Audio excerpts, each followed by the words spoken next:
Hi, everyone. I'm Michael Isikoff. Roger Stone has been called America's most notorious political dirty trickster. He's the subject of a new documentary on Netflix and the author of a new book, The Making of the President 2016, How Donald Trump Orchestrated a Revolution. And he's been a key advisor and consultant to Donald Trump for years. But Stone is also in the crosshairs of the Senate and House Intelligence Committees investigating whether there was collusion between the Kremlin and associates of Trump. In fact, Stone is a prime suspect in those probes, as Senator Mark Warner made crystal clear in today's Senate hearing, making this obvious reference to him in his opening statement. An individual associated with the Trump campaign accurately predicted the release of hacked emails weeks before it happened. This same individual also admits to being in contact with Guccifer II, the Russian intelligence persona responsible for these cyber operations. We have Roger Stone here with us today. Mr. Stone, welcome. Great to be here. You're the individual Senator Warner is talking about there, right? It appears, but I think he misspoke because I have never specifically predicted any emails or that John Podesta's emails would be hacked. That's conjecture. It's supposition. It's innuendo, but it is without any fact. Right. Well, I want to get to the evidence and go over every particular in this, but just to start out, your lawyers wrote both committees last week offering you up to testify and fully cooperate in those probes. Yes, I'm willing to testify without a subpoena, and I would prefer that it be in public. I feel strongly, since a number of the minority members in the House Intelligence Committee have defamed me in public, I should be allowed to respond in the same forum. So just to be clear, in public, under oath? Under oath. No immunity? No immunity. Answer every question? Yes. Okay. Have you heard back from the committees? I have not, but I have made my willingness and my availability clear. How about the FBI? Have not heard from them. Have you offered to talk to them? It doesn't really work that way. Well, anybody can contact the FBI. If they want to contact me, they can certainly find my attorneys and they can find me. Okay. Let's go over just some of the basics here. You were for years an advisor for Donald Trump. Yes, I am a Trump loyalist. Right. You were fired or resigned from the campaign in the summer of 2015, but you stayed in touch with him, correct? Well, I definitely resigned, but without haggling about it, I remained a strong Trump supporter, and I did keep in touch, and I did a lot of surrogate speaking and advocacy on my own. How often did you communicate with him? From time to time. By phone, on Twitter? Sometimes by phone, sometimes by memo. Direct message with him? No.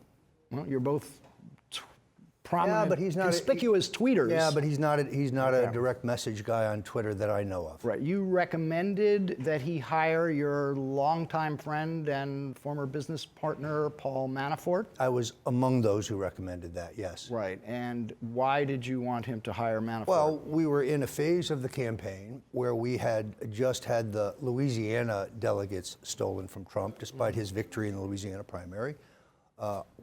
They had lost the Wisconsin primary. They had lost a squabble over delegates in Colorado. They lost the delegates from North Dakota. The trend line was not good. The early Trump campaign was communications-based and extremely successful, but you were getting into a phase of the nomination fight where the convention, the Rules Committee, the Credentials Committee, the Platform Committee became very important. I was a student of the way that Dwight Eisenhower took the nomination from Robert Taft in 1952. Remember that the Republican National Convention operates under its own rules. Right. They're complex. MANAFORT was an expert. I just want to ask you, though, you guys were longtime business partners together. Was there any arrangement the two of you had or any discussion about the two of you making money off the Trump campaign? None whatsoever. Setting up any kind of, on media buys? None whatsoever. Super PAC? None whatsoever. You did create a super PAC? None whatsoever. All right. Did you make any money on the Trump campaign? No, I probably lost money on the Trump campaign. All right. Now, in June of last year, the Democratic National Committee announces they've been hacked by the Russians. Yes. And then just within days, a online persona, Guccifer 2.0, starts tweeting, posting some of the documents stolen from the DNC. You reach out to Guccifer 2.0, and you start communicating with him. On March 11th, you told the New York Times, there's only one exchange with him. I had no further messages. The Miami Herald reported this week you had a dozen direct messages between August 14th and September 4. How many direct messages did you have with Guccifer 2.0? First of all, my comments have always been an exchange, an entire exchange, and that is what I have released.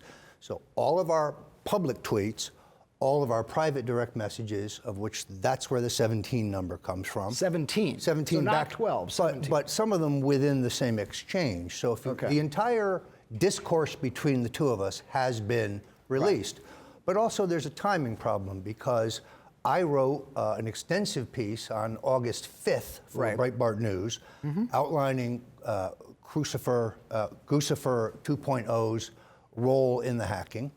I do not identify him as a Russian asset at that time, largely because that is unproven. If you go look in the all right. Did you ever ask him who he was? No, I didn't. And if you well, now wait a second. He's taking credit for posting stolen documents. Yes. Taking credit for a cyber attack, a theft, a federal crime. Yes. You're communicating with a acknowledged federal criminal. You didn't care who he was? After, myself and thousands of other journalists. I mean, I have a syndicated radio show. I have a column I write every week. I have a weekly show on InfoWars, and I reported all these things. So we did have an exchange. You can look at it. It's pretty benign. It's rather innocuous. Because in all honesty, on Twitter, you never really know who you're talking to. How do I even know that he is who he says he is? So you don't know that he's not a Russian agent either? Well, you could go on the internet right now. There are more theories about whether he's a Russian agent than there are about the Kennedy assassination. All right. It is far from settled. All right. Congressman Adam Schiff, in his opening statement last week, pointed out that you wrote a piece for Breitbart denying Guccifer's links to Russian intelligence. And then George Stephanopoulos asks you last Sunday about this, and you say, quote, and I never defend him from not being a Russian agent in that piece. I don't even mention it. It's not in the piece because I was unaware of that charge at the time I wrote it. Look, here's the piece. Okay. Dear Hillary, DNC hack solved, so now stop blaming Russia. And then right at the top, you say, I have some news for Hillary and Democrats. I think I've got the real culprit. It doesn't seem to be the Russians that hacked the DNC, but instead a hacker who goes by the name of Guccifer 2.0. Completely consistent with what I said to Stephanopoulos. It sounds like, but the problem sounds like Adam Schiff was completely right. Well, no, it's denied that Guccifer was a Russian agent. First of all, Mr. Schiff reverses the order. He conflates these two things, saying that I spoke to Guccifer or I communicated with him on Twitter prior to my writing the article, when in fact I communicate with him on Twitter after the article has been published. And more importantly, 6 weeks after the hack and the publication in which I'm supposedly have colluded with him. Therefore, but what you said to Stephanopoulos was that I say he's not a Russian. I never defend him from not being a Russian agent. I don't even mention it. Of course you mentioned it right there. But I don't say that the real culprit is Guccifer 2.0. The point is, I don't say that I don't acknowledge that he's a Russian. That's what I meant. And he's not. So you and he's, in my opinion, so you misspoke, because you're suggesting that you were not defending him when in fact you were. What I was saying was I was not acknowledging that he is a Russian asset because I don't believe he is. Okay. And I have been in this business long enough to know that just because the intelligence agencies say something is true does not mean it's true. Benghazi, Abu Dhabi, rendition, the Vietnam War, shall we go on? And just because anonymous online personas deny that they're tools, that they're agents of Russian intelligence, doesn't mean we should accept that either. Fair to say that it's disputed? Is it fair to say that it's not a settled matter? Well, the U.S. intelligence community seems completely convinced. How believable are they, giving their track record?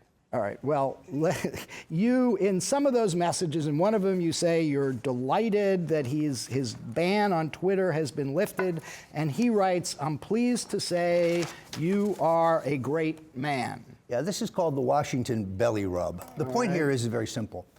I'm against censorship. I don't care if it's Mike Isikoff or the American Communist Party. I don't think anyone should be censored. I don't think anybody should be banned on Twitter or banned on Facebook. I don't believe in it. And I had read online that he was banned, and then I read online that he was reinstated, and I congratulated him on the reinstatement. Does it occur to you that if you're wrong and the U.S. intelligence community and the FBI is right, you're being manipulated by an agent of Russian intelligence? Where's the manipulation? The hack that I'm allegedly You're a colluding tool of an agent of Russian Well, then that would intelligence. include me and 1,000 other journalists who talked to him, like The Hill and the networks and so on.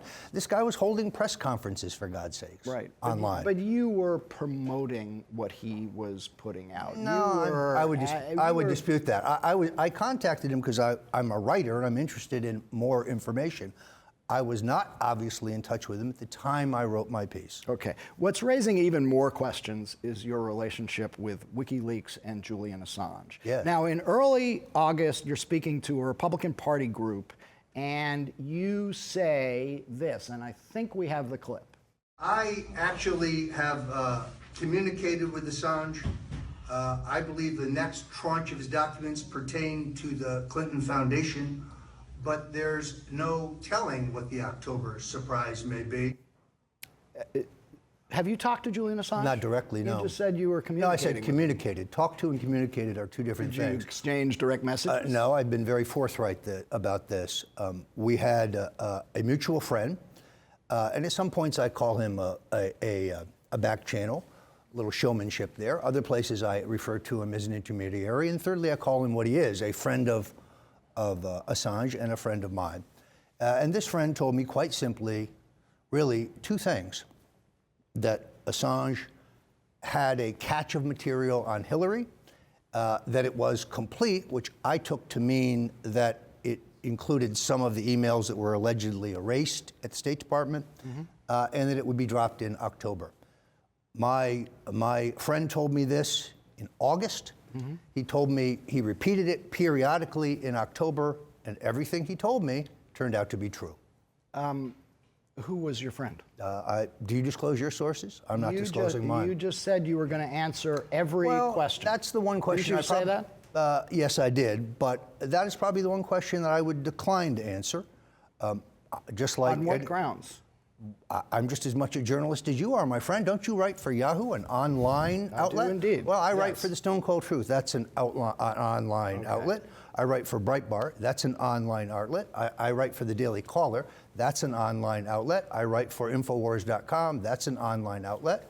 So just to be clear, you will refuse to the committees to identify who it was that you were communicating with Julian Assange through. That would be Who my your current source- intention, because my source is a journalist, and I have no intention of burning a source. And Why doesn't your source want to come forward? well, that's up to. Did he do something wrong? No, Did that's he do up to something them. improper here? Well, first of all, since Assange is not a Russian asset, there's nothing wrong with communication How do you know with that? him. How do we know he is? He denies it. The U.S. intelligence community says he No, is. let's quote Mr. Comey. We assess that he used some kind of cutout with the Russians. When they say assessment, that's a code word that they don't know anything. Okay, so this is when you go up there and testify under oath, you will refuse to answer questions about your intermediary with Julian Assange. I would not give up a source any more than you would. Okay, all right. Now, you described a dinner in New York Yes. with this mysterious intermediary in Yes. early August, in which he tells you a major document dump is coming, Assange has everything, and Yes. that it would be devastating. Yes, all of which turns out to be true. So you had advance notice of the Podesta email. No, that's where did I say Podesta email? Where does that mention? What were the you Podesta referring emails? to? A body of information on Hillary Clinton. At no point do I predict specifically that Podesta's emails will be released. That I never say those words in public or private. That's what I meant earlier when I said that is conjecture. That is an inference or an innuendo, but it is simply not true. October 2nd, 2016, 12:52 a.m., Wednesday at Hillary Clinton is done. Hashtag WikiLeaks. Yes, because 5 days later, the Podesta emails are dumped. yes, my source tells me this is coming and it's coming soon. This being a catch of information regarding Hillary Clinton. Did you ask him what it was? I did not. He speculated incorrectly that it was Clinton Foundation, as I had said in August. That's what he told me in August, that he thought it was about the Clinton Foundation. That turns out to be only partially true. Okay, so your mysterious intermediary / source was in communication with Assange, did have advanced knowledge of what he was about to do. In general of terms. Releasing documents hacked by Russian intelligence to affect the U.S. election. Overstatement. He never said anything of the kind. He said a large body of information on Hillary Clinton. He certainly never mentioned the Russians. That was your addition. Actually, it's the U.S. intelligence community's edition. It's the FBI's edition. It's even President Trump has acknowledged that the Russians hacked the election. So you're kind of an outlier here. No, sorry, wrong. This is a scandal in search of evidence. Let's see the evidence. On January 20th, the New York Times writes on page 1, headline, which is in the print edition only, changed on the online edition, says, wiretapped data utilized in probe of Trump aides. I presume that's me. I'm named with 2 others, Paul Manafort and somebody named Carter Page, in the article. This article says that the intelligence services are in possession of emails, records of financial transactions, and then on January 30th, they add to this in a story that's very similar, transcripts of telephone intercepts. Okay. Where are they? Produce them. Let's see them. Let's see them. Well, where are they? I'm waiting. So do you believe you were under surveillance? I do, and I know what's in my email, and there's nothing of the kind in my email or my text messages or in my phone calls. So where is this alleged proof that the New York Times reports? Do you believe it exists? Do I believe that you were under surveillance and yes, there are transcripts of your conversations? Yes, I do you have think, any evidence? Yes, I think so, for 2 reasons. Well, first of all, the Times story seems to be an indication, and then later a story in a lefty fake news site called The Smoking Gun has a number of small details, including the fact that I even have direct messages with Guccifer 2.0, which of course you'd only know by having entry into my Twitter feed. Also has a number of other small details that could only be known by someone who was inside my records. So yeah, I have every reason to believe that I have been under surveillance. And actually that's what allows me to sleep better at night, because there's just nothing there pertaining to the Russians. Now there's a lot of personal information. I back and forth with my wife, my children, my grandchildren, 1,000 reporters, well, maybe 500. But if it turns out you were under surveillance, you're going to sue somebody? Well, I need to know the circumstances. In other words, what I'd like to know is, you were what was the probable suspected of being in communication with Russian intelligence. Okay, what's the evidence of that? In this country, unless they went to the FISA court, then we need probable cause and evidence. The evidence is your direct messages. That's not evidence. Guccifer 2.0, which happens, the FBI believes was a persona for Russian intelligence. So far after the fact that it's irrelevant. Right. Nice try, but not a chance. Yeah, and you were in communication through your mysterious intermediary with Julian Assange. Fully legal. And nothing wrong with it. It is pretty arm's length, but that's not evidence. That's coincidence. That's supposition. That's conjecture. Was the hack of that would never stand up in a court of law. Was the hack of the DNC fully legal? I have no idea. I wasn't involved in the hack. It was a hack. It was a theft. I understand the effort to distract from the content of the emails. This continues to this day. Could we focus on the content of the emails, which demonstrate all kinds of things, corruption, dirty tricks on Bernie Sanders, dirty tricks on Donald Trump. Certainly was a lot of media reporting on the substance of going back emails. to what my source told me, the information was important and significant. I think you would concede that that was true. And it happened in October. So those are the 2 things I knew. This is a dinner in New York in August. Your mysterious intermediary is telling you he's got information from Julian Assange about a major document dump. Yes. But he doesn't know the particulars. Correct.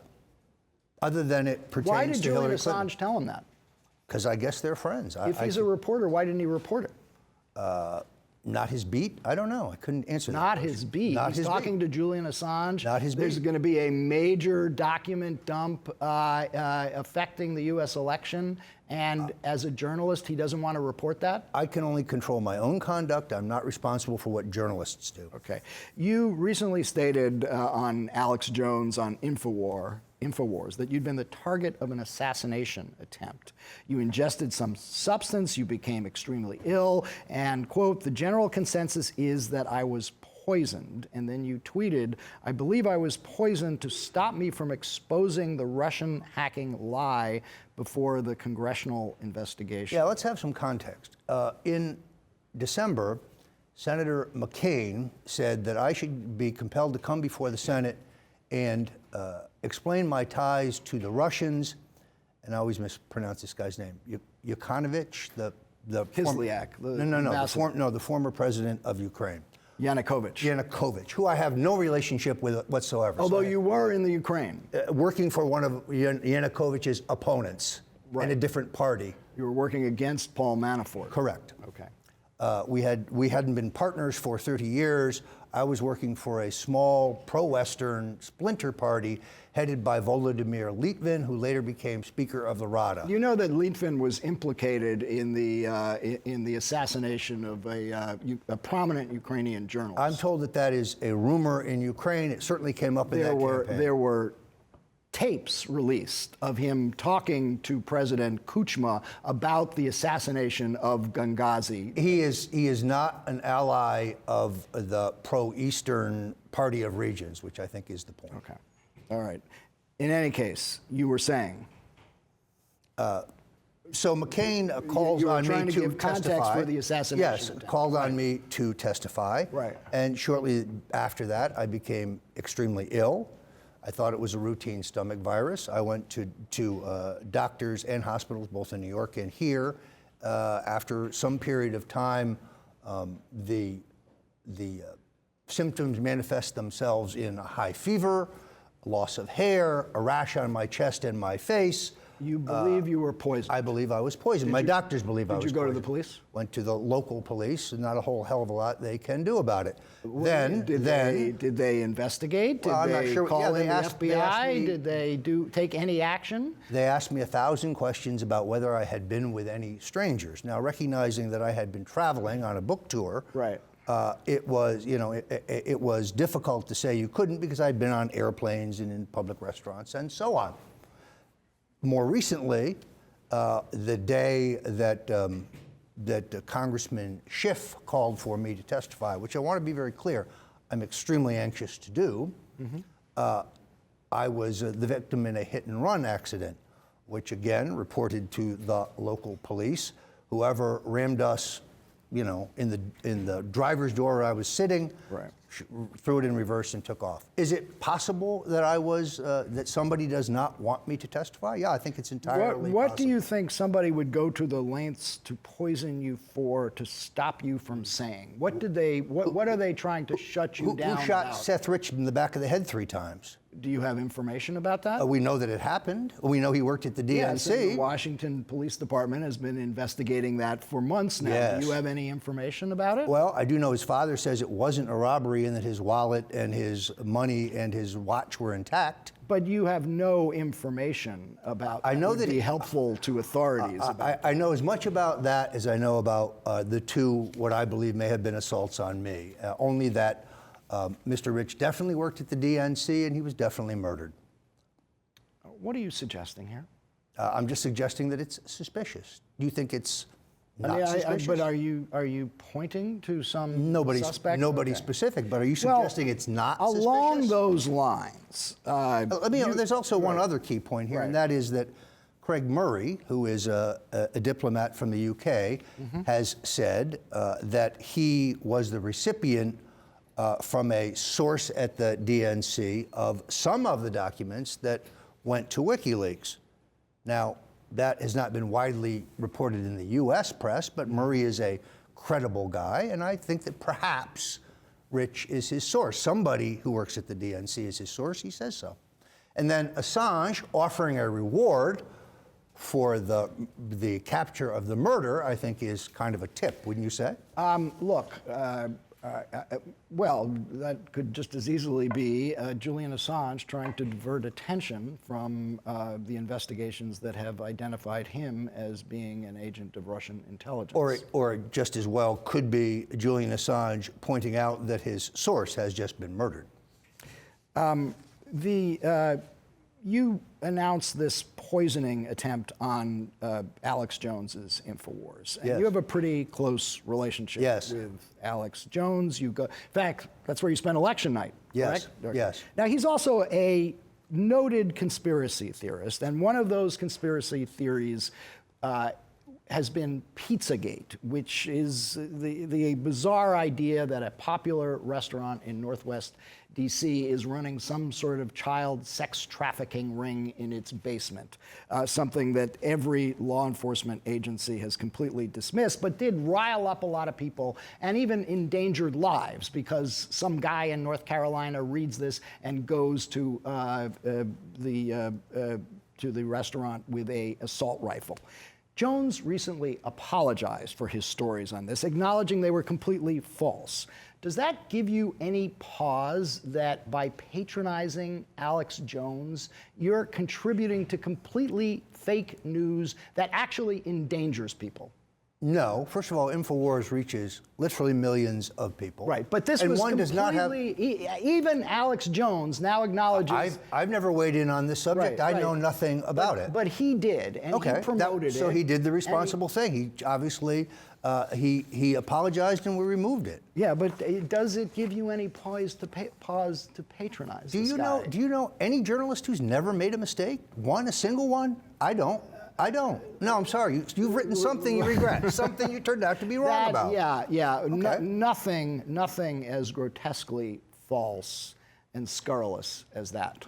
You're letting your partisanship show. That's not good. Wait, is this a partisan issue? Pizzagate is you acknowledge there's absolutely nothing to this, right? I don't know anything about it. I haven't read enough about it to tell you whether there is or whether there isn't. I have no opinion. I would admit that it sounds unlikely, but I know nothing whatsoever about it. Does it shake your confidence in Alex Jones at all? No one is right all the time. He and I disagree on many things. Okay. He has theories about Sandy Hook or theories about 9/11. Don't project them onto me. If you go on Yahoo, does this mean you agree with everyone who appears here? Of course not. Have you talked to President Trump about the Russia investigations? No. At all? No, never.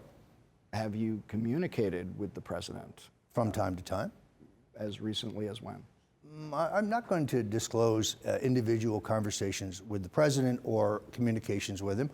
I have heard from him recently. I'm not going to characterize it beyond that. Heard from him on this subject? No, I'm not going to characterize beyond that. We have never discussed the specific matter of Russian collusion. Okay, but I think he knows my views, if he can watch TV, and I certainly know his. So we have another set of questions that you won't answer before the House and Senate Intelligence Committees when you testify. I will think about that. I think they'd be pretty bored with the answers.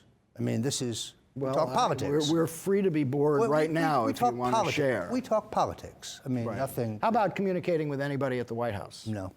Do you think people at the White House have anything to be concerned about in these investigations? Certainly not as far as I am concerned. A full and fair investigation of the so-called Russian collusion, as far as I am concerned, there's no danger or vulnerability for either me or for the president. And how about the basic fact that the U.S. intelligence community says is fact, that the Russians interfered with our election, that this was proof, evidence, proof. They keep saying they have it. Let's see it. Let's see it. Put it on the table. The emails that the New York Times says they have, the financial records the New York Times says they have, the telephone intercepts the New York Times. Lay them out. Let's see them. Let's take them apart. I'm just as anxious as you are, because as far as Roger Stone is concerned, they do not exist.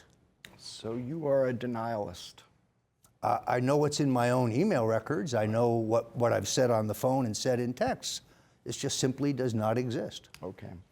All right. Well, you've answered most, but not all, of our questions, and you are waiting to hear from the intelligence committees about when you will testify. Yeah, because I think it would be only fair for me to take Mr. Schiff's actual words and let's go through them word by word and parse them. Because there's many misstatements and well, but there were implications misstatements by you as well, as you've acknowledged. Well, but what yes. you told George Stephanopoulos was wrong. That people do misspeak, but he's in a governmental. you had been defending. He had a Lucifer. No, I just didn't acknowledge he was a Russian because he's not.